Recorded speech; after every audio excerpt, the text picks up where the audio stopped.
Welcome to the latest installment of Don't Take This as Gospel. I'm Mike Partika, and we are covering Dennis Prager's book, The Rational Bible, Genesis, God, Creation, and Destruction.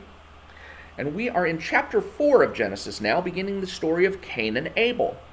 Now, there may be some spoilers here. If you've never read the story or heard the story of Cain and Abel before, please go pick up a copy of the Rational Bible, Genesis, or just any particular Bible. You can go to the link to the Rational Bible, Genesis, that's in the video description.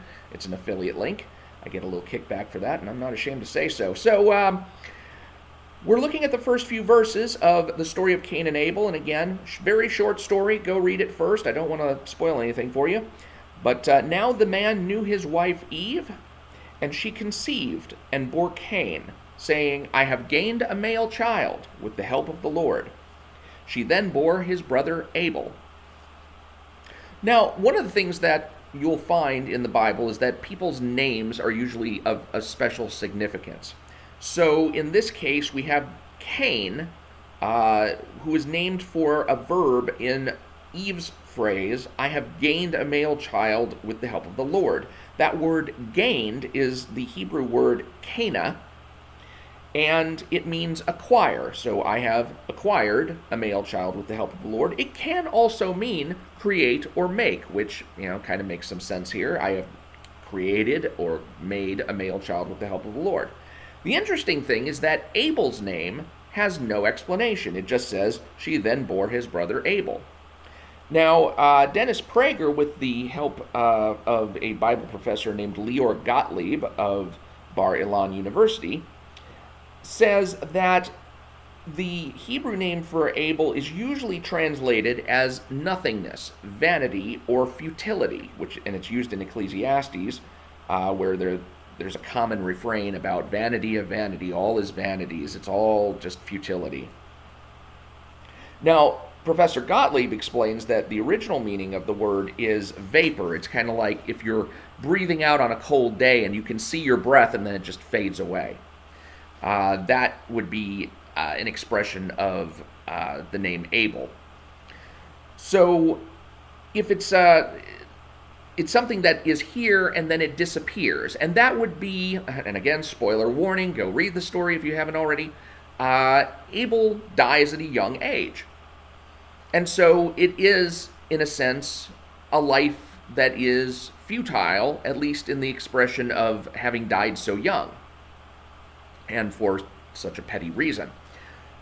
But Dennis Prager goes a little bit further in saying that the Torah thus named him vapor, not his mother. In other words, Abel is getting his name from the Bible, in fact, which is a little bit weird because, for one thing, the Bible doesn't actually exist at the time, so if Abel wasn't his actual name, then what was his name? It's basically saying that the book, foreseeing that he would die young, because it's a story in the book, is what chose to name him Abel, and that we don't actually know Abel's real name. That's kind of odd, especially when God comes along later and says to Cain, where is your brother Abel, after Abel goes missing. So at least the Bible never makes any attempt to cast Abel's name as anything other than his actual name.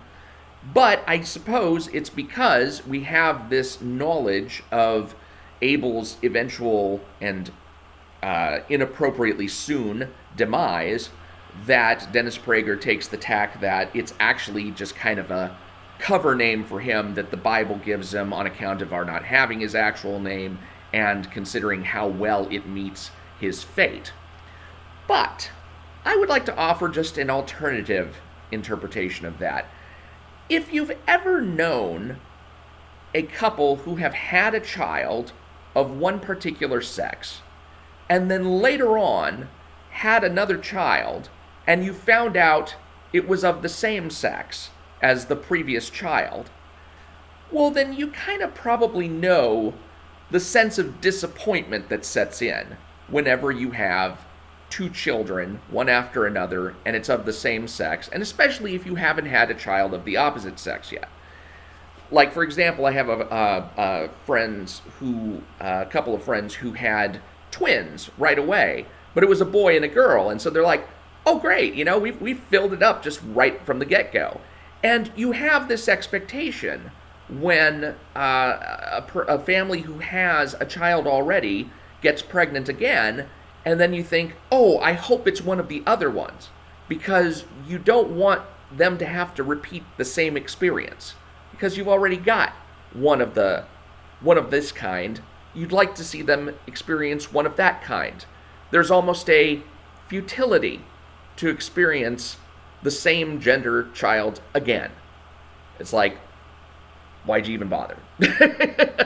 So, I would put forward the idea that it's a phenomenon that we like to call the heir and the spare, where you have your firstborn son and then you have a secondborn son, but, the firstborn son's the one who's really going to, inherit everything, so why do you even have the second one? It's just basically he's a placeholder in case, the firstborn son checks out, and then, you elevate the secondborn son into his position.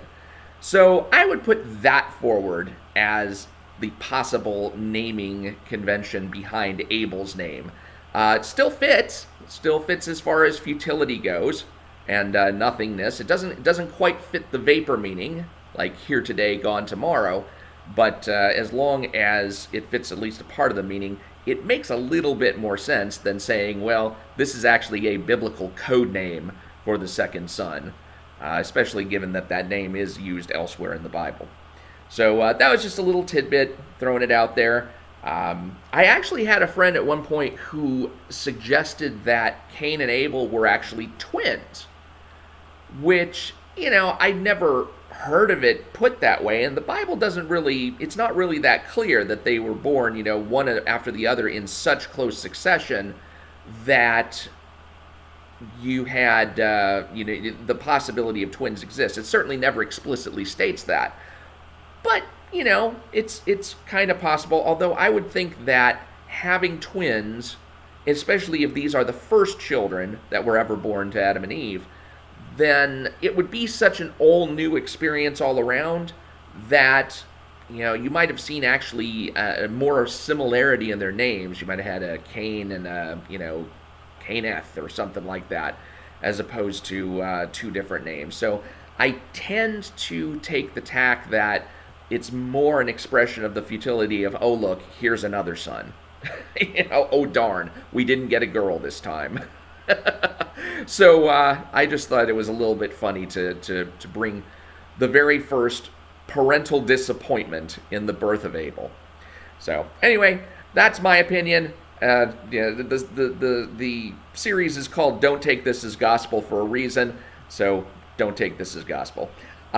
Do please subscribe, and you'll catch the next notification when it comes out. Again, we're covering Dennis Prager's book, The Rational Bible, Genesis, God, Creation, and Destruction. And do feel free to pick up a copy at the affiliate link in the video description. Take care, and I will talk to you later.